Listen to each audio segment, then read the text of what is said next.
हरतालिका तीज का पूजन व्रत कुंवारी कन्या कर सकती है, शादी होने के बाद भी नारी कर सकती है। अंतिम अवस्था तक प्राण छूटे तब तक हरतालिका तीज का व्रत नहीं छोड़ना चाहिए। एक व्रत हमेशा याद रखो, एक एकादशी और एक हरतालिका।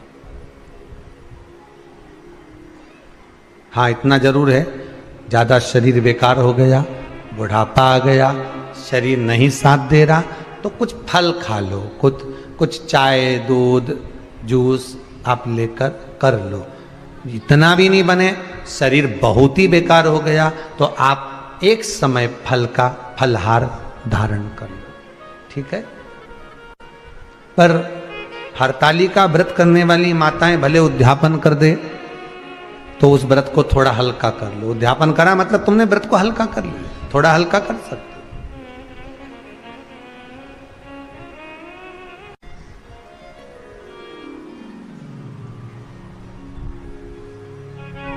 हरतालिका तीज का जो व्रत का उद्यापन करते हैं उसमें 5 चीज रखते हैं ना, 5 कपड़े स्त्री के, 5 कपड़े पुरुष के, 5 तरह का अनाज, 5 तरह का फलहार, 5 तरह का फल।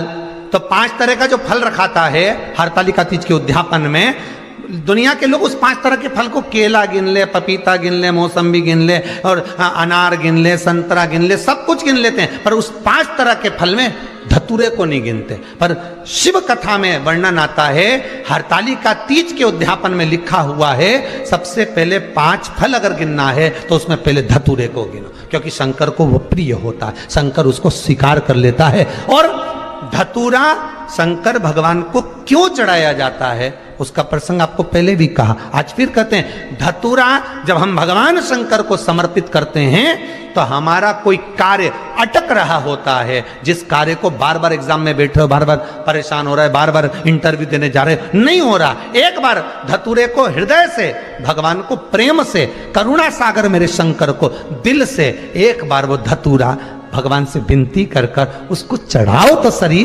भगवान तुम्हारा कार्य सफल कर देगा। पर दिल से चढ़ाना, हृदय। हरतालिका तीज की पूजन करने वाले को चाहिए कि बालू का, मिट्टी का शिवलिंग बनाना चाहिए। फुलेरा जो बनाया गया है ऊपर शंकर जी के ऊपर लटकाने के लिए, टांगने के लिए, उसके नीचे शिव पार्वती गणेश जी की सुंदर बालू की मूर्ति बना लेना चाहिए, पार्थिव लिंग का निर्माण कर लेना चाहिए। शिव की आराधना करना चाहिए।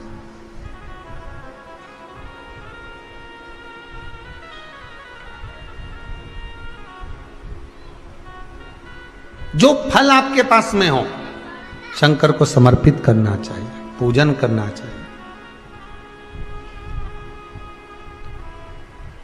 आराधना करो।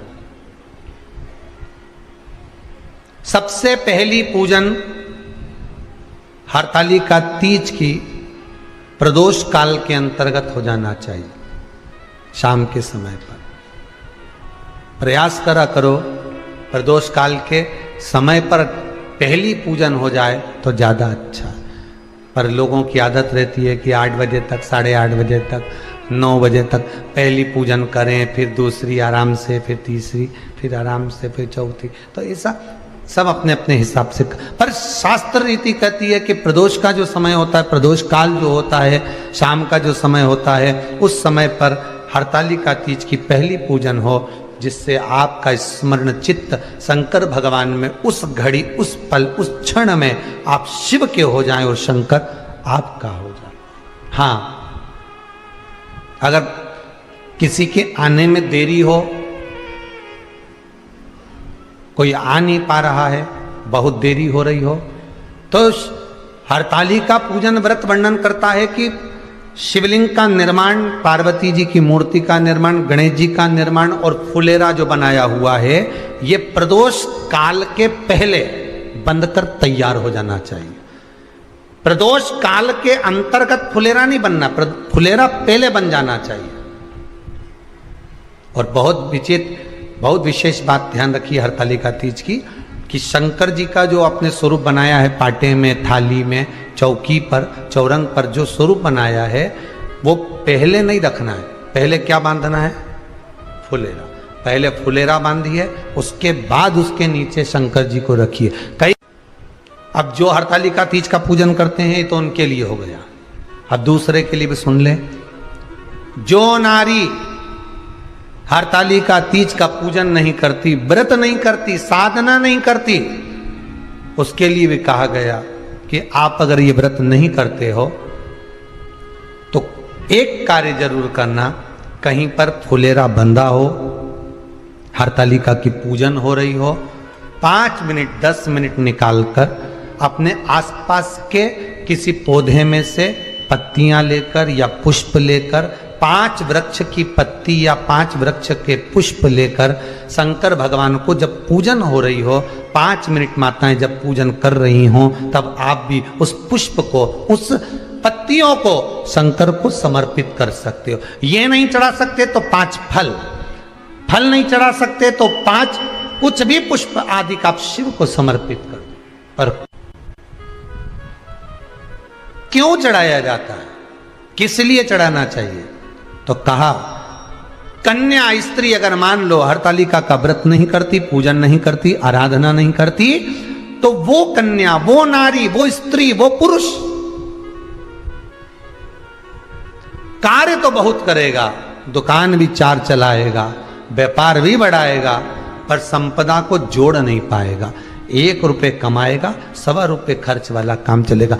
हस्त नक्षत्र में जो तृतीया पड़ती है, हस्त नक्षत्र के अंतर्गत जो तृतीया का महत्व कहा गया है, वो संपदा को बढ़ाती है, मनोकामना को पूर्ण करती है। इस नक्षत्र के अंतर्गत जो तृतीया आती है वो मनोकामना को पूर्ण कर कर चली जाती है। इसलिए शिव की आराधना के लिए प्रथम मान्य हस्त नक्षत्र में किया गया दान, हस्त नक्षत्र के अंतर्गत तृतीया के दिन किया गया पुण्य, हस्त नक्षत्र में तृतीया के दिन किया गया श्रृंगार, हस्त नक्षत्र में तृतीया के दिन करा गया अपना सुंदर सिंदूरा, भगवान का आनंद, 5 तरह के वस्त्र, 5 तरह के स्त्री के वस्त्र, पुरुष के वस्त्र, 5 तरह का फल, 5 तरह का अनाज, ब्राह्मण को बुलाकर ब्राह्मणी के साथ आप या तो ब्राह्मण से उद्यापन करवाएं या फिर आप स्वयं भी करते हैं तो शिव को समर्पित करके ब्राह्मण और ब्राह्मणी को भोजन कराकर वो भाग प्रदान करें।